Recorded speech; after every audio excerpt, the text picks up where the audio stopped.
Salut à tous et bienvenue sur AZ237. Un jour, Sandra a apporté un bébé qu'elle avait trouvé abandonné à la maison et a supplié ses parents de le prendre. Sandra avait supplié ses parents de lui donner un petit frère ou une petite sœur pendant des années, mais Mark et Cindy avaient du mal à joindre les deux bouts. Il n'était pas financièrement prudent pour eux d'accueillir un autre membre de la famille. Mais quelle histoire était l'histoire derrière le petit enfant? Restez à l'écoute pour le découvrir. Mais avant de commencer, voici la question du jour. Je cours toute la journée, mais je ne sais pas marcher. J'ai une bouche, mais je ne peux pas parler. Qui suis-je? Donnez-nous votre réponse dans les commentaires. La réponse exacte vous sera donnée à la fin de la vidéo. N'hésitez pas à liker la vidéo pour nous encourager. Et si vous êtes nouveau sur la chaîne, abonnez-vous et activez la cloche de notification pour ne manquer aucune de nos prochaines vidéos. Cindy ne voulait pas que sa fille s'inquiète de leur situation financière ou lui briser le cœur. Au lieu de l'informer de ce qui s'était passé, elle lui a conseillé de prier avec ferveur dans l'espoir de recevoir un frère un jour. Sandra a pris ces mots à cœur et a commencé à prier pour un nouveau membre de leur petite famille chaque soir avant de se coucher. Pour que Dieu réponde à ses prières le plus tôt possible, à l'âge de 10 ans, alors qu'elle craignait que cela n'arrive jamais et que Dieu n'écoutait jamais ses requêtes, elle a fait le vœu d'être la meilleure sœur du monde entier. Elle était néanmoins heureuse dans sa famille. Cindy et Mark la chérissaient profondément et malgré leurs soucis et leurs difficultés financières, ils étaient aussi heureux qu'ils pouvaient l'être. Un jour, Sandra portait son sac de livres en rentrant de l'école. Elle était assez grande pour rentrer à pied d'après sa mère. Cela lui prenait à peine une dizaine de minutes. Elle pensait que cela la responsabiliserait davantage.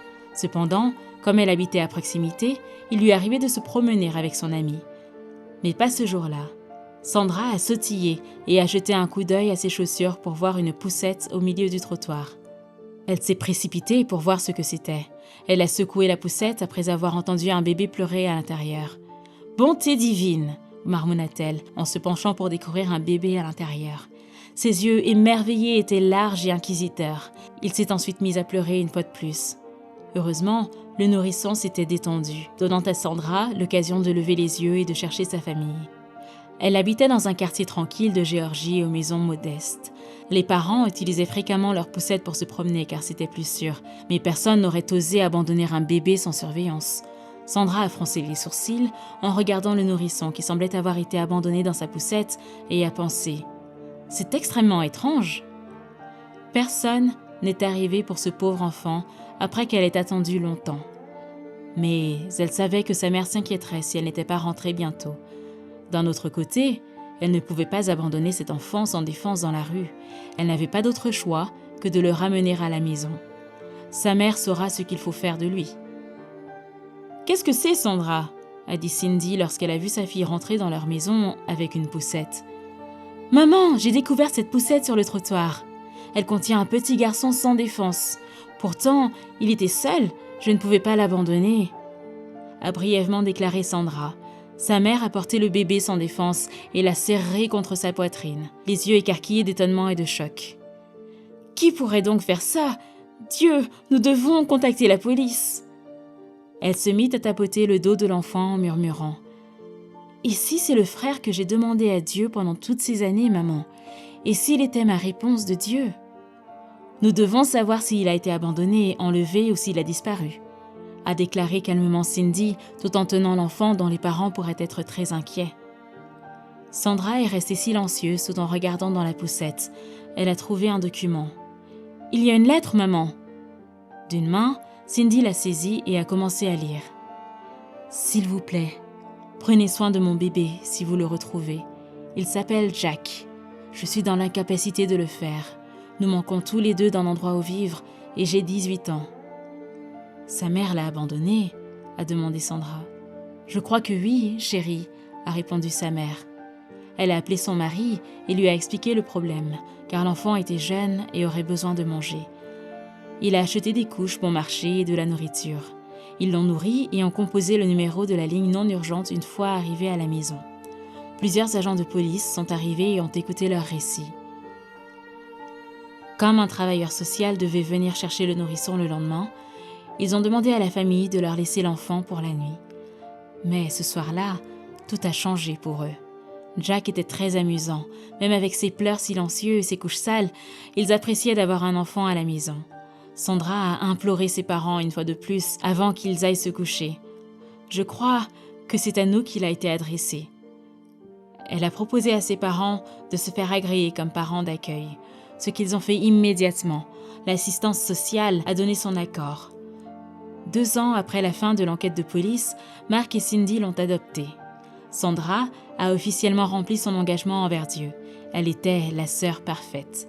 Elle faisait de son mieux pour jouer avec son petit frère et l'aidait à se nourrir et à changer ses couches. Elle le gardait souvent, car ses parents n'avaient pas les moyens d'engager quelqu'un d'autre. Même si l'argent était limité pendant ces années, ils étaient ravis de l'avoir à leur côté. À l'âge de 19 ans, Sandra restait chez ses parents pendant qu'elle étudiait dans une université voisine.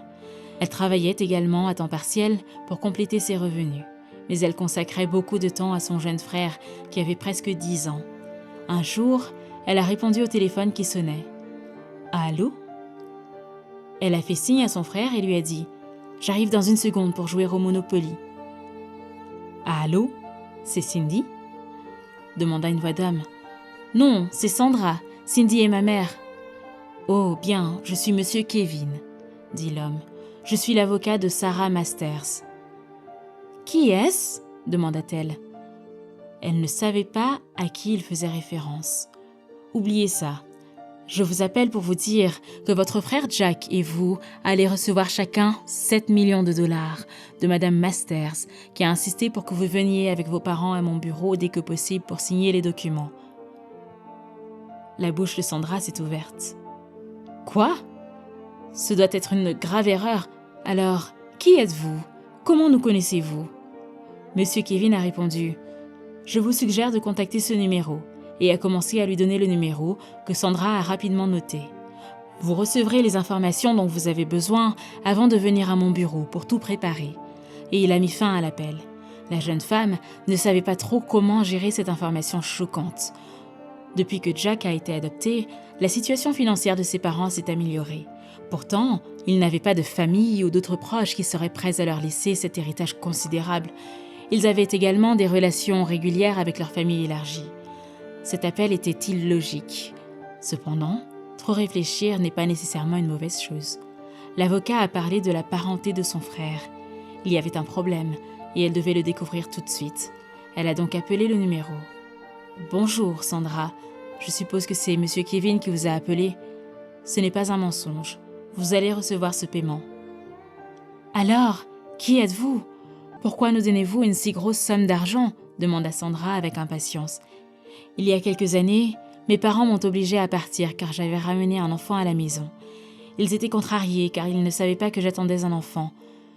Cela aurait été embarrassant pour leur fille de 18 ans d'avoir un enfant hors mariage. » Sandra s'est assise sur le canapé dès que Sarah a commencé, réalisant enfin la situation.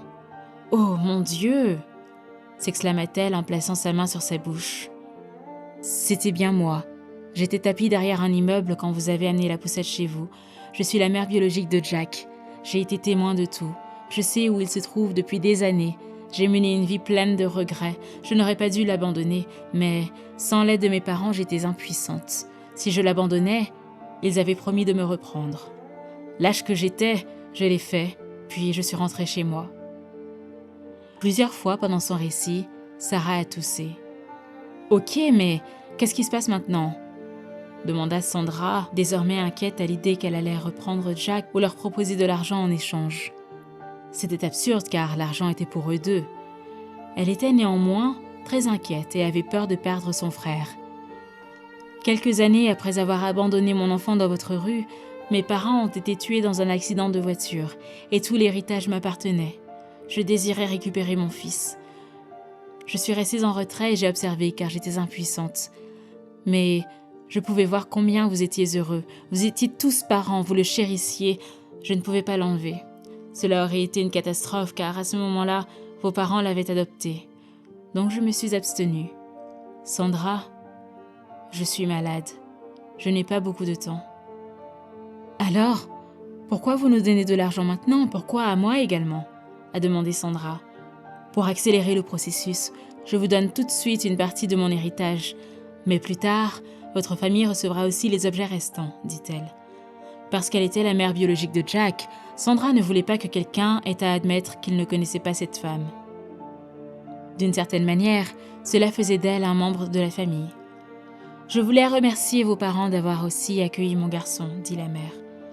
Après une brève conversation, elles ont raccroché, mais Sandra a promis de demander à ses parents d'appeler. Ils l'ont fait le soir même.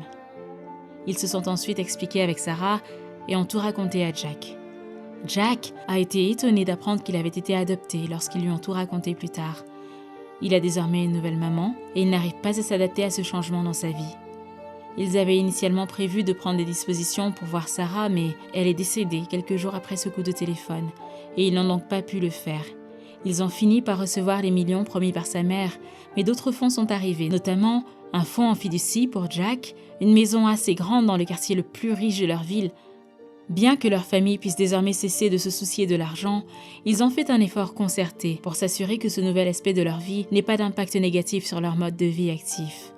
Même si les autres pensaient qu'il s'agissait d'une coïncidence, Sandra a toujours su que Jack était la réponse à ses prières pour avoir un enfant de Dieu. Après avoir appris pour Sarah, elle a réalisé qu'elle avait raison. Son jeune frère était son meilleur ami, sa personne préférée et son homme préféré. En tout cas, c'était écrit. Quelle est votre opinion au sujet de cette histoire? Dites-le nous dans les commentaires. Et maintenant, la réponse à la question du jour. Une rivière. Bravo à tous ceux qui ont trouvé la bonne réponse. Nous voici arrivés au terme de cette vidéo. Merci de l'avoir regardée jusqu'à la fin.